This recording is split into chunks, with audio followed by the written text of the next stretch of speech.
thing that watched us from the fire line. My friend Mason and I decided to spend a winter weekend camping deep in the Cederberg Mountains. We both worked long hours, so the idea of no cell signal, no people, just quiet, sounded perfect. We loaded up his old hillocks with supplies and followed a dirt track that faded from gravel to twin ruts through the bush. The campsite wasn't official, just a flat patch near a river bend we'd found years back while hiking. When we arrived, the silence hit hard.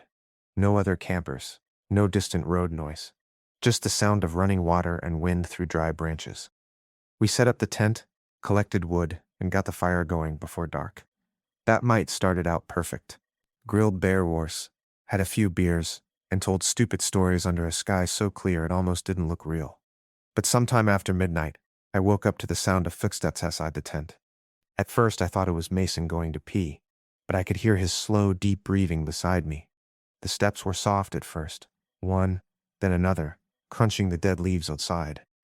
They circled the tent once, twice, slow and deliberate. I didn't move.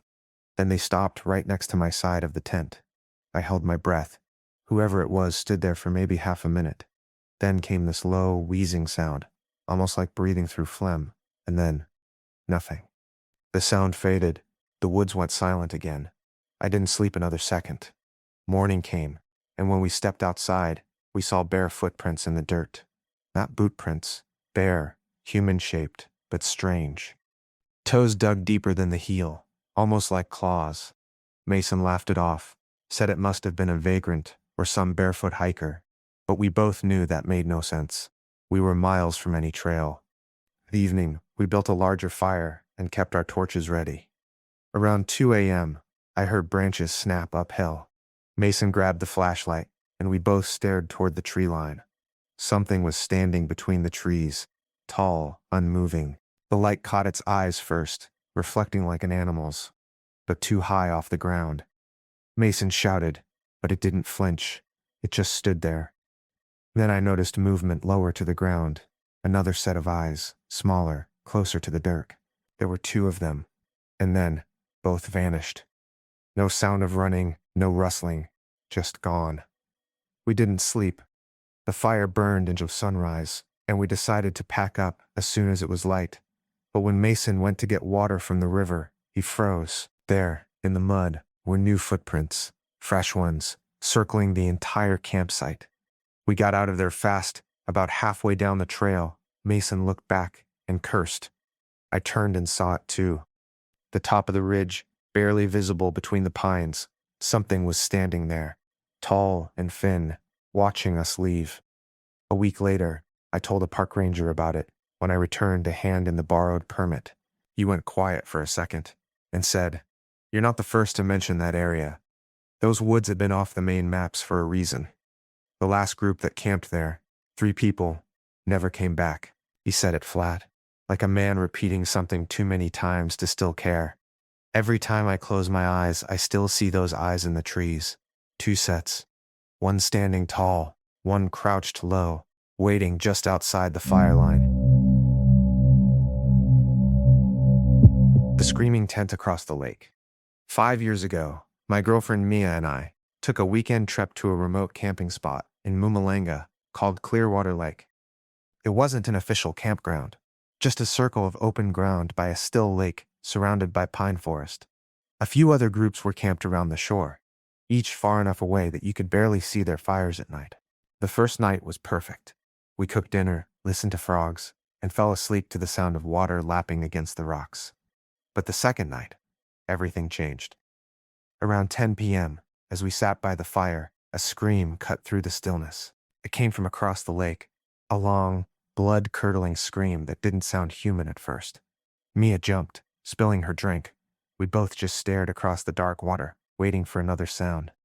After a few seconds, it came again, louder, sharper, like someone being murdered. Then silence. I yelled out, "Hey, are you okay over there?" My voice echoed and came back empty. Then we saw a flashlight blink twice on the other side of the lake and go out. We decided to walk around and check, even though it was risky in the dark. We followed the trail that looped the lake's edge, our own flashlight beams shaking. Halfway there, Mia froze. She whispered, "Do you hear that?" I did. It was crying. Soft, slow sobs somewhere ahead of us. We turned off the light and stood still. Crying turned into heavy breathing. Then, a single loud gasp, like someone choking, and it stopped. When we reached the far campsite, the fire was out, just faint embers glowing. A tent sat by the water, zipped shut. Called out again, but there was no reply. Mia wanted to open it, but I said, no, something felt wrong. The air smelled metallic, like old blood. We backed away and hurried back to our own site. The rest of the night was dead quiet, except around 3 a.m., when I woke up to faint footsteps circling our tent. Slow, careful. Then the sound of something dragging, like a boot scraping against rocks. Whispered Mia's name, but she was already awake, trembling. The dragging stopped right outside our tent door. I could see a shadow moving under the thin fabric, and then a whisper. Just one word. Help. I unzipped the tent just enough to peek out with my flashlight. No one there. Only wet footprints leading away toward the water. At sunrise, we packed out immediately. On the way out, we passed the same spot where that other tent had been. It was still there, but half collapsed, like it hadn't been touched. We saw the ranger's vehicle parked by it, so we stopped. The ranger, an older man, looked chicken. He said, "You two were on the south side last night?" We nodded. He sighed. "There was a couple camped here. Their friend went missing in the night. The other two left before sunrise to find help." He gestured toward the ground. There were drag marks leading from the tent straight into the water, and one torn shoe sitting at the edge of the lake. We left without saying another word.